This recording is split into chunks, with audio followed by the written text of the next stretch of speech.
Bismillahirrahmanirrahim. Assalamualaikum warahmatullahi wabarakatuh. Syukur alhamdulillah kita bisa berjumpa lagi di channel ini. Sholawat dan salam selalu dan tetap tercurahkan kepada junjungan kita Nabi besar Muhammad sallallahu alaihi wasallam. Allahumma sholli ala sayyidina Muhammad wa ala ali sayyidina Muhammad. Harapan dan doa saya semoga saudaraku semuanya selalu diberikan kesehatan, dilapangkan rezekinya, diampuni dosa-dosanya, dan dipanjangkan umurnya. Amin ya rabbal alamin. Sahabat beriman yang dirahmati Allah, jin merupakan salah satu makhluk Allah yang paling dekat dengan manusia. Jin juga memiliki keluarga dan mampu beranak pinak layaknya manusia. Begitu juga dalam hal makanan. Dari beberapa ayat Al-Quran dan hadis-hadis sahih yang dijelaskan bahwa jin juga membutuhkan makanan. Lalu apa saja makanan yang disukai jin tersebut?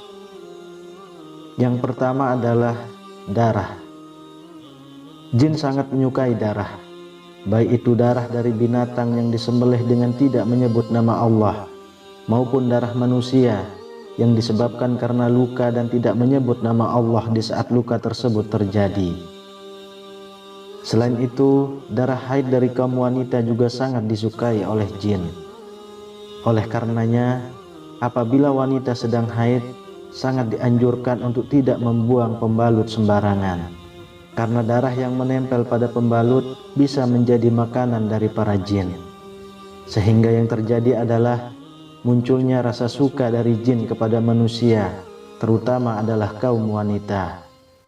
Oleh sebab itu, buanglah darah dari haid saudaraku semua dengan membungkusnya menggunakan plastik, dan bacalah basmalah sebelum membuang ke tempat sampah. Yang kedua, kotoran. Seperti yang banyak dijelaskan dalam hadis, jin sangat menyukai tempat yang lembab dan kotor. Salah satunya adalah kamar mandi. Kamar mandi menjadi tempat para jin untuk menemukan makanannya, yakni kotoran. Oleh sebab itu, Rasulullah Shallallahu Alaihi Wasallam menganjurkan kita saat hendak masuk ke kamar mandi, bacalah doa terlebih dulu, atau setidaknya bacalah basmalah, lalu masuklah menggunakan kaki kiri terlebih dulu.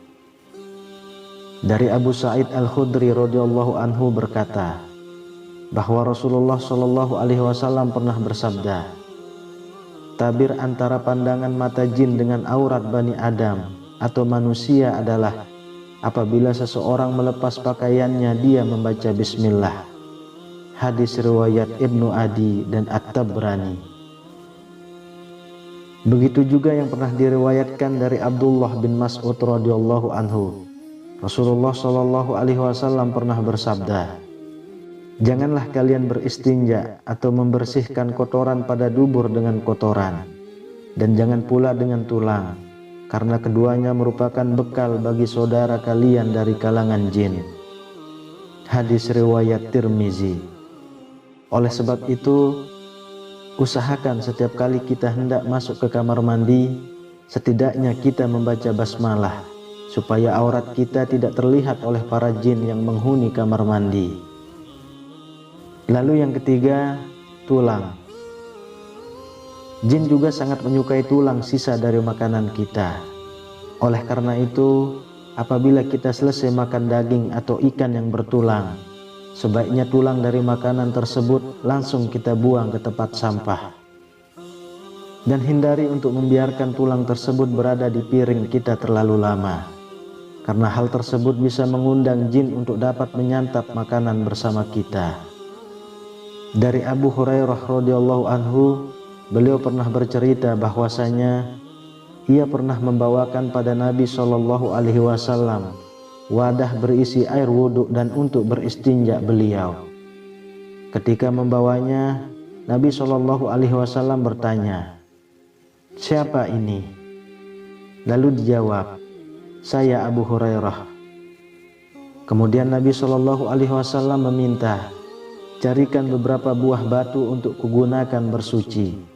dan jangan bawakan padaku tulang dan kotoran. Abu Hurairah berkata, kemudian aku mendatangi beliau dengan membawakan beberapa buah batu dengan ujung bajuku, hingga aku meletakkannya di samping beliau dan aku berlalu pergi.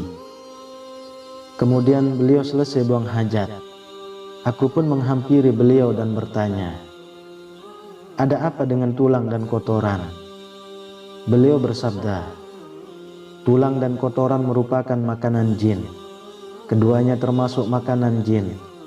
Aku pernah didatangi rombongan utusan jin dari daerah Nasibin, dan mereka adalah sebaik-baiknya jin. Mereka meminta bekal kepadaku. Lalu aku berdoa kepada Allah untuk mereka, agar setiap kali mereka melewati tulang dan kotoran, mereka mendapatkan makanan padanya. Hadis riwayat Bukhari. Yang keempat, bangkai dan hewan yang disembelih tanpa menyebut nama Allah. Indra penciuman manusia sangatlah sensitif terhadap bau bangkai. Bahkan bagi yang tidak tahan, bisa membuat kita mual bahkan tidak selera makan.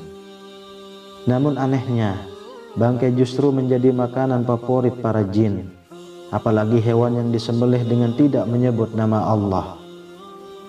Ini menjadi keuntungan besar bagi para jin, sehingga apa yang kita makan menjadi kurang berkah. Lalu bagaimana kalau kita beli lauk yang kita tidak tahu penyembelihannya? Dalam hal ini, para ulama berpendapat, apabila kita tidak tahu penyembelihan hewan tersebut, apakah menyebut nama Allah atau tidak, maka sangat dianjurkan ketika dimasak untuk dijadikan lauk, disarankan membaca basmalah terlebih dulu. Begitu juga saat hendak menyantap makanan, sebaiknya bacalah basmalah. Hal ini dilakukan supaya terhindar dari rasa was-was.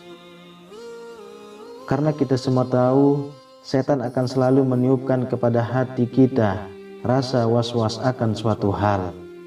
Oleh sebab itu, jangan sampai lupa untuk membaca basmalah setiap hendak melakukan apapun, supaya hati menjadi tenang.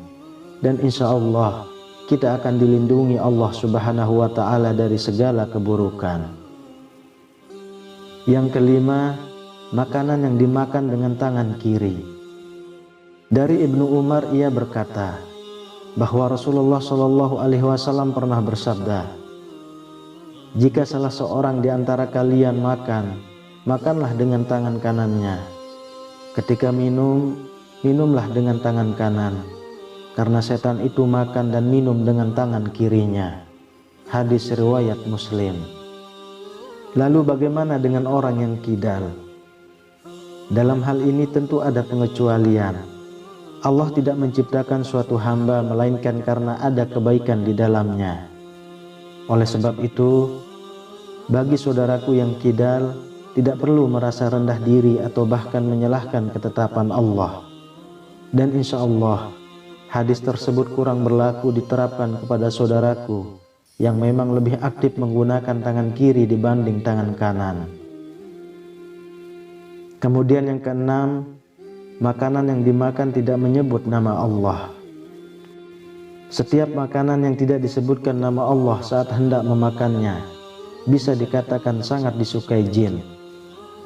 Hal ini sebagaimana telah disebutkan dalam hadis dari Jabir bin Abdullah radhiyallahu anhu berkata, Rasulullah Shallallahu Alaihi Wasallam pernah bersabda, jika salah seorang di antara kalian memasuki rumahnya, lalu ia berzikir pada Allah ketika memasukinya dan ketika hendak makan, maka setan pun berkata pada teman-temannya, sungguh kalian tidak mendapat tempat bermalam dan tidak mendapat makan malam.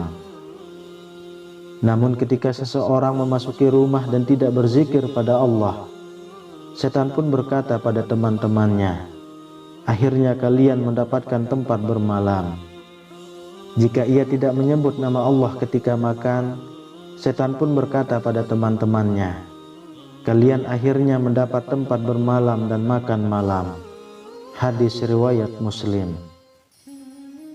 Dalam hadis lain yang diriwayatkan dari Umayyah bin Mihsan radhiyallahu anhu berkata, Rasulullah Shallallahu Alaihi Wasallam pernah bersabda, Nabi Shallallahu Alaihi Wasallam pernah duduk dan saat itu ada seseorang yang makan tanpa membaca Bismillah hingga makanannya tersisa satu suapan. Ketika ia mengangkat suapan tersebut ke mulutnya, ia mengucapkan Bismillah awalahu wa akhiru, dengan nama Allah pada awal dan akhirnya. Melihat hal tersebut, Nabi Shallallahu Alaihi Wasallam pun tertawa dan beliau bersabda, setan terus makan bersamanya hingga ketika ia menyebut nama Allah, Bismillah, setan memuntahkan apa yang ada di perutnya. Hadis riwayat Ahmad dan Abu Daud. Sahabat beriman yang dirahmati Allah, mulai sekarang dan seterusnya, biasakan diri kita sendiri untuk selalu membaca basmalah ketika hendak makan atau hendak melakukan aktivitas apapun. Semoga Allah Subhanahu wa Ta'ala mengampuni dosa dan kesalahan yang pernah kita kerjakan, baik sengaja maupun yang tanpa kita sengaja. Amin ya rabbal alamin. Wallahu a'lam bishawab. Demikian yang bisa saya bagikan. Semoga bermanfaat untuk kita semua. Assalamualaikum warahmatullahi wabarakatuh.